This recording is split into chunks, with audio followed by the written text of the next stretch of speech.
Welcome to the Deep Dive. We are really glad you're joining us today, especially if you find yourself caught up in that perpetual cycle of modern life. Oh, absolutely. The endless emails, the immediate stressors. Right, that overwhelming sense that your personal to-do list is somehow the absolute center of the universe. Yeah. Well, today we are stepping completely out of that daily grind. Which is deeply needed, for all of us. It really is. On the table today, we have an incredible ancient text, specifically Psalm 148, along with a really comprehensive analytical breakdown of its themes and how they apply to modern existence. We're looking at a sweeping cosmic call to worship.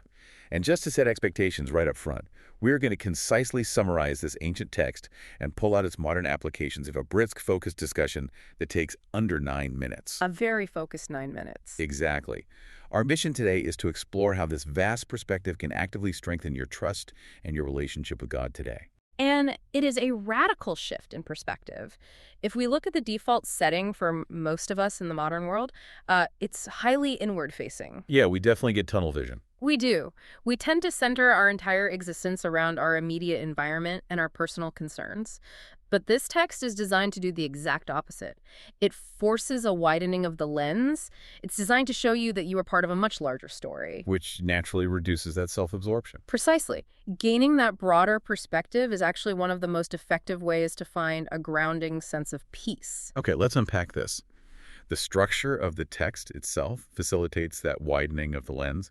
It takes a very specific top-down approach to creation, starting at the absolute highest point imaginable. It literally opens with praising the Lord from the heavens, in the heights. It's setting the stage for the ultimate cosmic guest list. It really is. From there, it calls on the angels, the celestial hosts, the sun, the moon, the stars. And then it includes this phrase that might catch a modern reader off guard. It calls on the heavens of heavens and the waters that be above the heavens. And that phrasing is actually a perfect window into the ancient Near Eastern understanding of cosmology.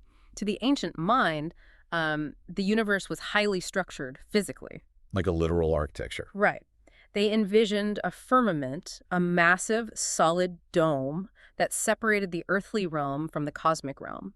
And above that dome were the primeval waters, the cosmic oceans. So when the text calls on the waters that be above the heavens, it isn't just speaking poetically about, rain clouds. No, not at all. It is addressing the very boundaries of the known universe. It's saying that even the most distant, inaccessible, and mysterious elements of the cosmos are subject to the Creator. And the text explains the why behind this praise. It isn't implying that the sun and the moon have vocal cords or anything.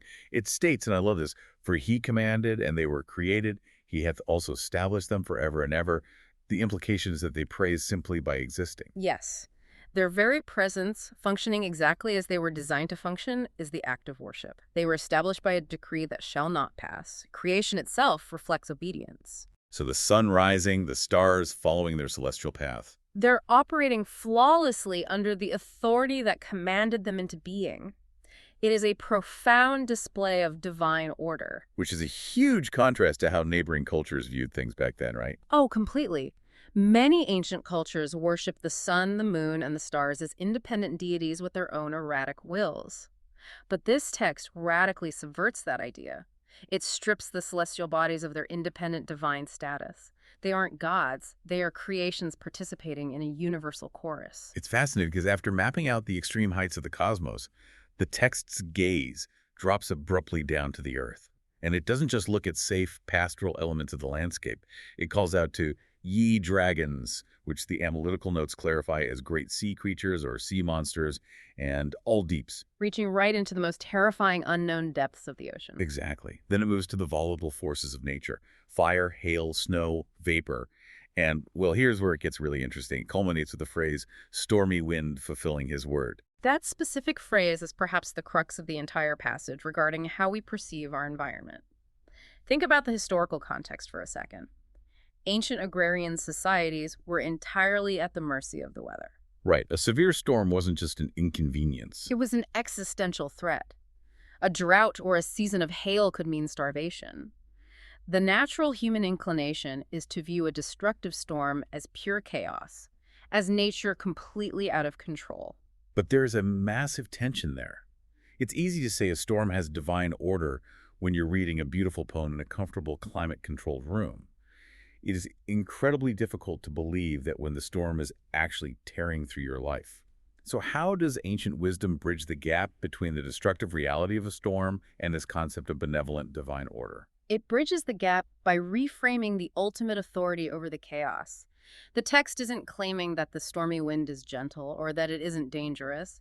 What it's saying is that nature isn't random. The storm is not rogue. Fulfilling his word means it's tethered to a boundary. Exactly. Even the most volatile, terrifying forces of nature operate under divine jurisdiction. For an ancient person terrified of the tempest, the comfort wasn't the belief that the storm wouldn't hit. The comfort was the absolute conviction that the storm answered to a higher authority. There is divine structure and intention in what we perceive as chaotic weather. That requires such a profound mental shift. If the stormy wind is fulfilling a command, it means that chaos is an illusion. And the text doesn't stop with the weather. It continues its sweep across the earth, calling on mountains, hills, fruitful trees, grand cedars, then the whole animal kingdom, beasts, cattle, creeping things, and flying fowl. Absolutely every layer of existence is accounted for. From the deepest ocean trench to a bird in the sky. And by accounting for every layer, it's communicating that praise is not a private, isolated event. It is a cosmic necessity.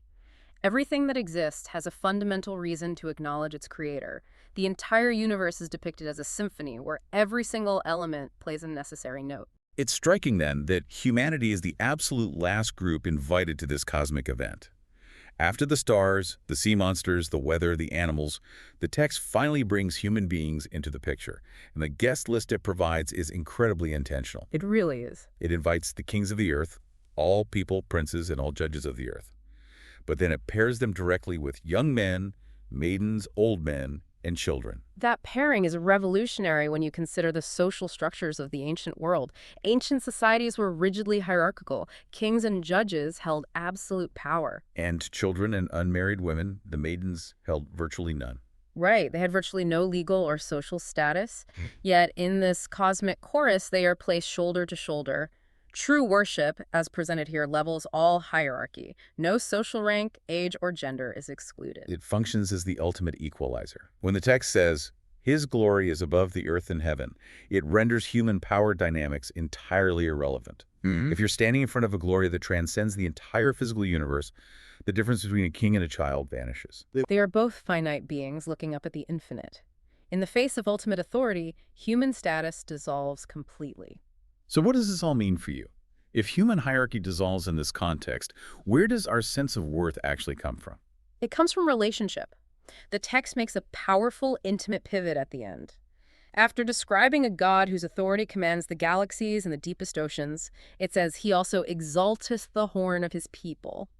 Ancient wisdom shows that human dignity and identity are elevated specifically through our connection to the Creator. So human dignity isn't erased by the vastness of the cosmos. It's established by it. But let's bring this back to our main focus. How does this cosmic perspective actively strengthen your trust and relationship with God today? It points directly to awe. Modern life dulls our wonder. We spend our lives in temperature-controlled rooms, staring at screens.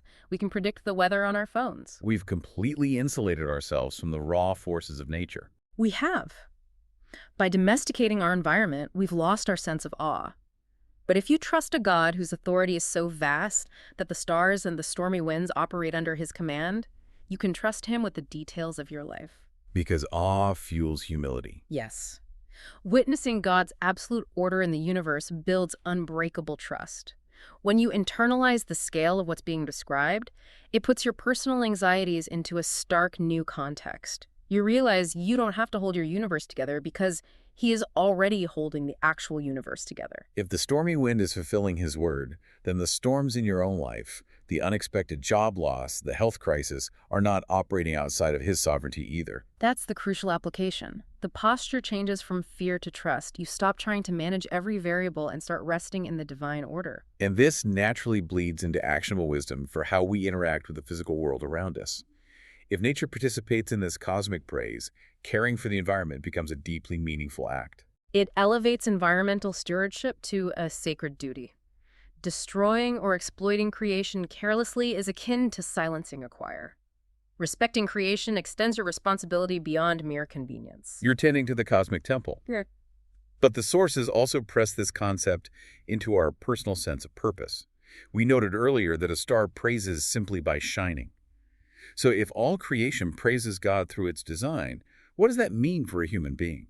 It synthesizes the ultimate takeaway. Living in alignment with your purpose, functioning with integrity, is your highest form of praise. For a human being, existing isn't just a passive state. We have moral agency. So functioning as you were designed means living with integrity in your daily interactions. You don't necessarily have to be engaged in a formal religious ceremony to be worshiping. Exactly. Your everyday, seemingly mundane actions are all opportunities to participate in the divine order. To recap our journey today, from the stars to the seas, from the most powerful rulers to the youngest children, absolutely everything has a reason to praise. So lift your eyes, widen your view, and join the chorus.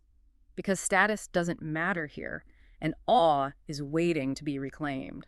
But it does leave you wondering about those seasons of life when we feel entirely depleted. When the storm has hit and we feel like we aren't producing or shining at all. Perhaps, in the grand sweeping arrangement of the cosmic chorus, even our moments of silent stillness are a necessary part of the harmony.